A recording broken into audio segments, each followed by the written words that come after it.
का बलिदान दिवस में योगी आदित्यनाथ ने दी श्रद्धांजलि, बोले अखंड भारत के लिए दिया था बलिदान।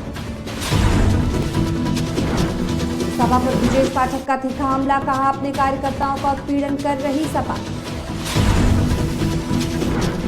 एक्शन मोड में समाजवादी पार्टी, सपा ने 3 विधायकों को किया पार्टी से बाहर, पार्टी विरोधी गतिविधियों को लेकर कार्रवाई। बांके बिहारी कॉरिडोर का विरोध तेज, चरण पादुका रखकर दिया दहली पूजन, हेमा मालिनी की छुट्टी पर भड़की महिलाएं। नमस्कार, मैं रुचि, आप देख रहे हैं आज की खबर। आइए देखते हैं उत्तर प्रदेश की खबरों में क्या कुछ है खास। लखनऊ में भाजपाइयों ने जनसंघ के संस्थापक अध्यक्ष डॉक्टर श्याम प्रसाद मुखर्जी की पुण्यतिथि पर उन्हें याद किया। मुख्यमंत्री योगी आदित्यनाथ ने सिविल अस्पताल पहुंचकर उनकी प्रतिमा पर पुष्पांजलि अर्पित कर उन्हें श्रद्धांजलि दी। इस अवसर पर उनके साथ उप मुख्यमंत्री ब्रजेश पाठक, महापौर सुषमा खरकवाल, मंत्री स्वतंत्र देव सिंह, सूर्य प्रताप शाही समेत अन्य लोग मौजूद थे। इस मौके पर सीएम योगी ने कहा कि आज के दिन 1953 में डॉक्टर श्याम प्रसाद मुखर्जी ने अखंड भारत के लिए बलिदान दिया था। स्वतंत्र भारत में कैबिनेट मंत्री के रूप में उन्होंने देश को अपना विजनरी नेतृत्व में लाभान्वित किया। देश में औद्योगिक नीति तय करने में उनकी बड़ी भूमिका रही। सीएम ने और क्या कुछ कहा, आप भी सुनिए। भारत माता के महान सपूत, भारतीय जनसंघ के संस्थापक अध्यक्ष डॉक्टर श्यामा प्रसाद मुखर्जी जी की पावन पुण्यतिथि है। आज ही के दिन 1953 में डॉक्टर श्यामा प्रसाद मुखर्जी जी ने अखंड भारत के लिए अपना बलिदान दिया था। डॉक्टर श्यामा प्रसाद मुखर्जी जी एक महान शिक्षाविद, महान स्वतंत्रता संग्राम सेनानी और एक भारत श्रेष्ठ भारत के स्वप्न दृष्टा थे। स्वतंत्र भारत में कैबिनेट मंत्री के रूप में उन्होंने देश को अपने विजनरी नेतृत्व से लाभान्वित करके देश की औद्योगिक नीति को तय करने में बड़ी भूमिका का निर्वहन किया था। उत्तर प्रदेश के उप मुख्यमंत्री ब्रजेश पाठक ने सपा पर हमला बोलते हुए कहा कि पार्टी अपने ही कार्यकर्ताओं का उत्पीड़न कर रही है और अब पूरी तरह होशे पर जा चुकी है। उन्होंने सपा नेतृत्व को तनाव में बताया कि और कहा कि जनता आज भी उनके कार्यकाल की गुंडागर्दी नहीं भूली है। ब्रजेश पाठक ने दावा किया कि यूपी कानून व्यवस्था और इंफ्रास्ट्रक्चर में देश में नंबर 1 बन चुका है। 3 निष्कासित सपा विधायकों के भाजपा में शामिल होने पर उन्होंने कहा कि इंतजार कीजिए, सभी जनप्रतिनिधियों का स्वागत है। उप मुख्यमंत्री ब्रजेश पाठक ने क्या कुछ कहा और आप भी सुनिए। कि सांस्कृतिक विचारधारा है और हम सबको साथ लेकर के चलते हैं, जबकि समाजवादी पार्टी तरह तरह के आरोप लगाकर अपने ही कार्यकर्ताओं पर जुल्म ज्यादती लगातार कर रही है। आपको लगता है कि क्या सपा की बौखलाहट है? क्या फर्क पड़ेगा प्रदेश की? देखिए समाजवादी पार्टी पूरी तरह से हाशिए पर है और समाजवादी पार्टी का नेतृत्व तनाव में है। जमीन उनकी खिसक चुकी है। अभी भी उनके कार्यकाल की गुंडई अराजकता को लोग भूले नहीं है। आज उत्तर प्रदेश पूरे राष्ट्र में नंबर 1 का राज्य इंफ्रास्ट्रक्चर के मामले में, लॉ एंड ऑर्डर के मामले में बन चुका है और लोगों का मानना है कि भारतीय जनता पार्टी की सरकार ने, योगी जी की सरकार ने बहुत बेहतर काम किया है। यूपी की सियासत में हलचल तेज हो गई है, जहां समाजवादी पार्टी ने अपने 3 बागी विधायकों को पार्टी से निकाला है। समाजवादी पार्टी की तरफ से सोशल मीडिया प्लेटफॉर्म एक्स पर इसकी जानकारी दी गई। सपा की तरफ से कहा गया कि पार्टी की मूल विचारधारा के खिलाफ जाने के कारण इन लोगों को निष्कासित किया गया है। सपा की तरफ से ये बताया गया कि इन सभी विधायकों को हृदय परिवर्तन के लिए समय दिया गया था और ये समय खत्म होने के साथ ही पार्टी से इनकी सदस्यता आधिकारिक तौर पर खत्म कर दी गई है। कि समाजवादी पार्टी ने आज 3 विधायकों को पार्टी से बाहर कर दिया है। ये विधायक लगातार पिछड़े, दलित, अल्पसंख्यक, किसान, मजदूर के खिलाफ काम कर रहे थे। भारतीय जनता पार्टी की पीडीए विरोधी नीतियों का समर्थन कर रहे थे। इसलिए समाजवादी पार्टी की चेतावनी के बाद भी ये पीडीए विरोधी कार्यों में लिप्त रहे। इसलिए समाजवादी पार्टी ने तीनों पीडीए विरोधी विधायकों को पार्टी से बाहर का रास्ता दिखाया। कुछ अन्य विधायक जिनके आचरण में सुधार था, इसलिए समाजवादी पार्टी ने उन पर कोई कार्रवाई नहीं की है। पीडीए विरोधी तीनों विधायकों को आज समाजवादी पार्टी ने समाजवादी पार्टी से निष्कासित करने का काम किया। वृंदावन में प्रस्तावित बांके बिहारी मंदिर कॉरिडोर और न्यास गठन के खिलाफ रविवार को भारी विरोध प्रदर्शन हुआ। बारिश के बावजूद गोस्वामी समाज, व्यापारी, महिलाएं और बच्चे सड़कों पर उतर आए। राधा और बांके बिहारी के चरण पादुका रखकर देहली पूजन कर सरकार की बुद्धि शुद्धि की कामना की गई। बता दें, प्रदर्शनकारियों ने लिखित आश्वासन तक आंदोलन जारी रखने की चेतावनी दी। पूर्व भाजपा जिलाध्यक्ष मधु शर्मा ने सांसद हेमा मालिनी की चुप्पी पर सवाल उठाया और मुख्यमंत्री से सीधे हस्तक्षेप की मांग की। आज हमने पुष्पों द्वारा सहस्त्रार्चन किया है। ठाकुर जी का गोपाल सहस्त्रनाम का पाठ चल रहा है और चरण पाद का पूजन और मंत्र इत्यादि से पूजा पाठ भी चल रहा है हमारा। तो अभी आगे का क्या भैया, ये तो चलेगा ही रोज प्रतिदिन। 25 दिन हो चुके हैं और हर दिन कुछ न कुछ नया ठाकुर जी प्रेरणा देते हैं और हम सभी कुछ नया ही करते हैं, कुछ अलग ही करते हैं ठाकुर जी की प्रेरणा से। तो बस हर दिन कुछ न कुछ होगा, चलेगा। आप यहाँ पे विरोध प्रदर्शन कर रही हैं और अन्य महिलाएं एक ईंट दे रही हैं और अपना समर्थन भी दे रही हैं, उनके बारे में क्या कहेंगी? उन्होंने ईंट दी थी ना, वो अब न्यूट्रल हो गई है। उन्होंने खुद अपनी पोस्ट डाली थी कि न्यूट्रल, वो वापस हो गई। ठाकुर जी कृपा करेगा, सबको सब कुछ ही देगा। नहीं, ऐसा क्यों हो रहा है कि पहले समर्थन देती है, बाद में मना कर देती है, ऐसा क्यों? अब ये तो पता नहीं ना उनकी क्या विचार है, क्या उनकी भावनाएं हैं, हमें नहीं पता। और फिर हर व्यक्ति सच्चाई से वाकिफ नहीं है ना कि क्या है वृंदावन का, यहाँ का महत्व क्या है और क्या सच्चाई है कॉरिडोर की। तो जो शासन प्रशासन या जो लोग बहका देते हैं, भ्रमित कर देते हैं, लोग उनकी बातों में आ जाते हैं। आज हमने सहस्त्रार्चन किया है पुष्पों से और यहाँ पे चरण पादुका ठाकुर जी की रखी हुई है। ठाकुर जी के यहाँ पे तो हमने उनको आग्रह किया है कि आप भाइयों के माध्यम से हमारे पास यहाँ पर आगे हमारी का उपहार डालिए। ठाकुर जी का ब्रज का विनाश कर रहे हैं, आप इनको बचाइए और कैसे भी इनकी बुद्धि को संतुलित नहीं करते। आज 24 दिन लगातार हो गए हैं। 24 दिन के बाद भी अपनी 25 आगे सरकार इसको नहीं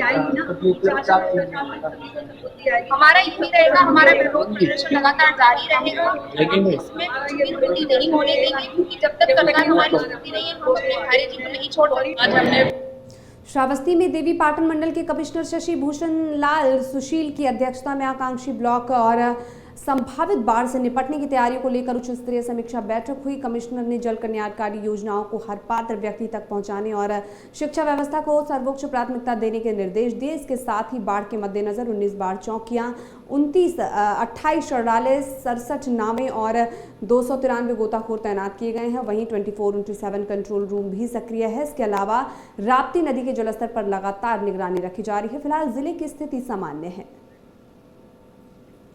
रामकृष्ण मिशन सेवाश्रम वृंदावन में आधुनिक सुविधाओं से युक्त नर्सिंग स्कूल के विस्तारित भवन का उद्घाटन हुआ, जिसका उद्घाटन स्वामी ज्ञानव्रतानंद जी महाराज ने किया।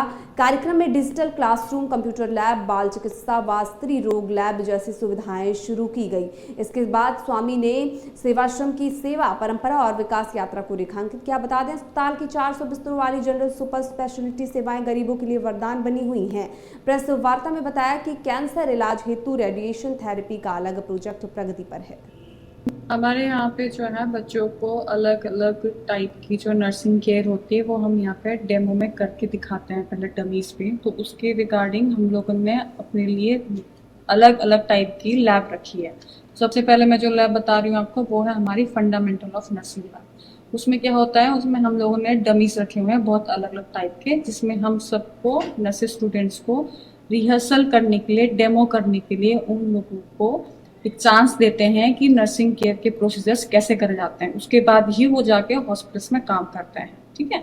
दूसरी लैब है कंप्यूटर लैब। उसमें हम लोग क्या करते हैं कि बच्चों को जो बेसिक होता है कंप्यूटर का कि कैसे चलाना है, कैसे उसको यूज करना है, हॉस्पिटल के टाइम पे पेशेंट के साथ कैसे उसको यूज कर सकते हैं, पेशेंट की डिटेल्स देखने के लिए, रिपोर्ट्स देखने के लिए, वो सब हम कंप्यूटर लैब में उन लोगों को सिखाते हैं कि नर्सिंग फील्ड में उसका यूज क्या है। तीसरी लैब है हमारी कम्युनिटी हेल्थ नर्सिंग। वो जो लैब है वो हमारे कम्युनिटी में जो जाके, विलेज में जाके जो बच्चे जाते हैं, फिर फैमिलीज वालों को, जो गांव के लोग होते हैं, उन लोगों को हेल्थ एजुकेशन देते हैं। उसके लिए हम सिखाते हैं कि क्या क्या हमें वहाँ के जो लोग हैं उनको शिक्षा देनी है, किसके बारे में हमें हेल्थ एजुकेशन देनी चाहिए। तो वो सब हम कम्युनिटी हेल्थ नर्सिंग में सिखाते हैं।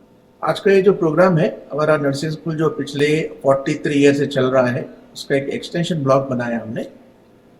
अभी हमारा जीएनएम नर्सिंग स्कूल चल रहा है पिछले 43 ईयर से तो 10 बच्चों का इनटेक से शुरू हुआ था, अभी वो 30 इनटेक हो गया है, जिसको हम लोग आगे जाकर और 50 तक बढ़ाने वाले हैं। और बीएससी नर्सिंग के लिए भी हमने अप्लाई किया, अगर सब ठीक चल इस साल या अगले साल तो डेफिनेटली चालू होने वाला है। इसके लिए हमें हमारा एग्जिस्टिंग नर्सिंग स्कूल कम पड़ रहा था, छोटा पड़ रहा था, इसकी वजह से हमने नर्सिंग स्कूल को और बढ़ाया है और एक एक्सटेंशन ब्लॉक बनवाया उसका। इसमें ग्राउंड, फर्स्ट और सेकंड 3 फ्लोर है और जिसमें 3 सेपरेट स्मार्ट क्लासरूम्स हैं। इसमें इंटरैक्टिव पैनल भी है, स्पीकर सिस्टम और माइक सिस्टम भी है। उसके बाद वीडियो कॉन्फ्रेंसिंग भी हो सकता है उसके अंदर से, साथ साथ 3 लैब भी है और टोटल सब मिलाकर भी हमारे पास 7 क्लासरूम्स हो गए हैं और कई तरह का लैब वगैरह हो चुके हैं। एज ऑफ नाउ ये आसपास का जितने भी जिले हैं, प्रॉबेबली ये हमारा नर्सिंग स्कूल जो है infrastructure wise one of the best as well as results wise also.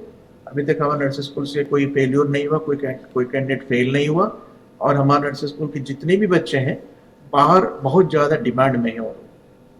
Kanpur में दरोगा द्वारा एक फरार अपराधी को भगाने का वीडियो वायरल हो गया है, जिसमें पुलिस महकमे में हड़कंप मच गया है। आरोप है कि दरोगा आदित्य वाजपेयी ने दबिश से पहले दोनों गैंग के साथी अनूप शुक्ला को मुखबरी कर फरार करा दिया। सीसीटीवी में दरोगा की पूरी करतूत कैद हो गई है, जिससे वो हंसते हुए इशारे करता दिख रहा है। घटना के बाद पुलिस कमिश्नर अखिल कुमार ने मामले की जांच के आदेश दिए हैं। मामला माफिया नेटवर्क और पुलिस की मिलीभगत की गंभीर तस्वीर पेश कर रहा है। उन्नाव जिले के सफीपुर क्षेत्र के रसूलाबाद गांव से एक दिल दहला देने वाली घटना सामने आई, जहां एक ही दिन में मासूम बेटे और उसके पिता की दर्दनाक मौत पूरे गांव में गम का माहौल हो गया है। आजीवन थाना क्षेत्र के रसूलाबाद गांव में सोमवार को सन्नाटा पसरा रहा, जब 3 साल के मासूम अयांश की करंट लगने से मौत हो गई। कुछ घंटे भीतर पिता पुत्र की मौत ने परिवार को पूरी तरह से तोड़ दिया। मां और परिजनों का रो रो कर बुरा हाल है। गांव में मातम पसरा हुआ है। मातम आपको बता दें कि एक ही घर में 2 अर्थियां उठने का मंजर गांव वालों का दिल दहला दिया। बेटा इनका खत्म हुआ था 5.5 साल का, करंट लगने से मौत हो गई। वही उन्नाव से जा रहे थे उसको देखने के लिए, रास्ते में एक्सीडेंट हो गया पिता का। ये कहाँ पे एक्सीडेंट हुआ पिता का? एक्सीडेंट हुआ माखी से और वो जो टीकादास मंदिर है उसके बीच। ये रहने वाले किस गांव के थे? सुभाष नगर रसूलाबाद उन्नाव के रहने वाले थे। ये कितने बजे का मामला है पूरा घटना का? लगभग 10-11 के आसपास का। कन्नौज से एक दिल दहला देने वाली खबर सामने आई, जहां तालग्राम थाना क्षेत्र के अचरीपूर्वा गांव में सुबह 3 वर्षीय बच्चे की मौत हो गई। उसके बच्चे की मां ने भी फांसी लगाकर जान दे दी। सुबह जब दोनों के शवों को घर के परिजनों ने देखा तो कोहराम मच गया। सूचना पर पहुंची पुलिस ने शव को कब्जे में लेकर जांच पड़ताल शुरू कर दी है। सीओ प्रियंका वाजपेयी ने बताया कि थाना क्षेत्र के अचरीपूर्वा गाँव में एक ही घर में एक बच्चे का शव मिला था। उसके बाद उसकी मां ने भी आत्महत्या कर ली। पूरे परिवार जनों ने तहरीर दे दी है। तहरीर के आधार पर जांच पड़ताल की कार्रवाई की जा रही है। दिनांक 22 जून 2025 थाना तालग्राम में ग्राम चौपटा से सूचना प्राप्त हुई थी कि एक पिंकी उर्फ महिला है, उसने सुसाइड कर लिया है। उसका बच्चा भी मृत हालत में मिला था। पुलिस को सूचना प्राप्त होते ही पुलिस मौके पर आई है और घर वालों के द्वारा तहरीर दे दी गई है।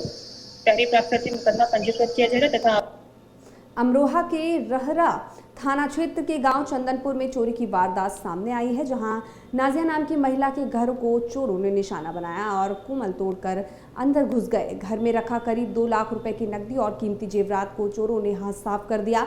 वारदात की जानकारी मिलते ही पीड़िता ने पुलिस को सूचना दी, जिसके बाद मौके पर पहुंची पुलिस ने छानबीन शुरू कर दी और आसपास के सीसीटीवी फुटेज खंगाले जा रहे हैं। गाँव में इस घटना के बाद दहशत का माहौल है और लोग अपनी सुरक्षा को लेकर चिंतित नजर आ रहे हैं। फिलहाल पुलिस का कहना है कि जल्द ही चोरों का सुराग लगा लिया जाएगा। चोरी 1 सोने का सेट था 1 तोले का, 2 जोड़ी पाजेब थी चोरी वाली और लौंग थी, अंगूठी थी 1 सोने की।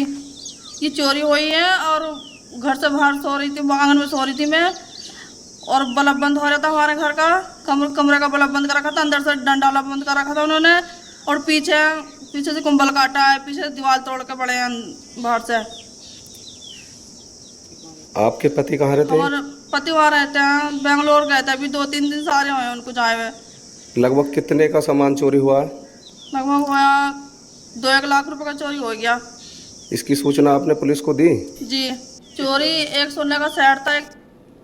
कन्नौज से एक दिल दहला देने वाली खबर सामने आई, जहां एक प्रेम में नाकाम प्रेमी ने अपनी प्रेमिका की गोली मारकर हत्या कर दी, जिससे युवती की मौके पर मौत हो गई। इस वारदात को अंजाम देने के बाद प्रेमी ने खुद को भी मौत के घाट उतार लिया। इस घटना से इलाके में सनसनी फैल गई। मामले की सूचना पुलिस को दी गई। सूचना मिलते ही मौके पर पहुंची पुलिस ने घटनास्थल का जायजा लिया और दोनों शव को कब्जे में लेकर पोस्टमार्टम के लिए भेज दिया और आगे की कार्रवाई में जुट गई।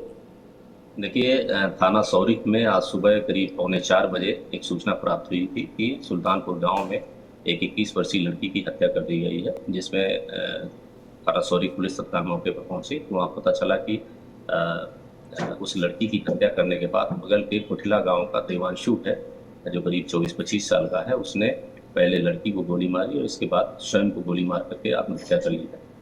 और जो असलाहा जिससे ये घटना हुई है वो उसके पिता, देवांशु के पिता महिपाल, जो पूर्व फौजी है, उसके नाम से रजिस्टर्ड है। इसके संबंध में ये पता चला है कि इस लड़के से, उस लड़की से बातचीत होती थी और लड़की की शादी अभी 15 दिन पूर्व की तय हुई थी और उसमें ये जहाँ पर शादी तय हुई थी वहाँ पर ये उस लड़के को मना कर रहा था। इस संबंध में कल एक पंचायत भी हुई थी जिसमें उसने माफ़ी मांगी थी और इस बात का आश्वासन दिया था कि वो अब बीच में बाधा नहीं बनेगा और ये लड़की की अपनी शादी करे। और इसी आश्वासन के बाद दोनों की बात खत्म हो गई थी, लेकिन ये रात में अचानक जाकर के घटना को घटित किया है। दोनों डेड बॉडीज को पंचायतनामा पोस्टमार्टम के लिए शरीफ भेजा गया है। जो लड़की के पिता हैं उनकी तरफ से तहरीर प्राप्त की जा रही है, FIR पंजीकृत की जा रही है। उत्तर प्रदेश की खबरों में बस इतना ही। ऐसी जुड़ी तमाम खबरों के लिए देखते रहिए आज की खबर।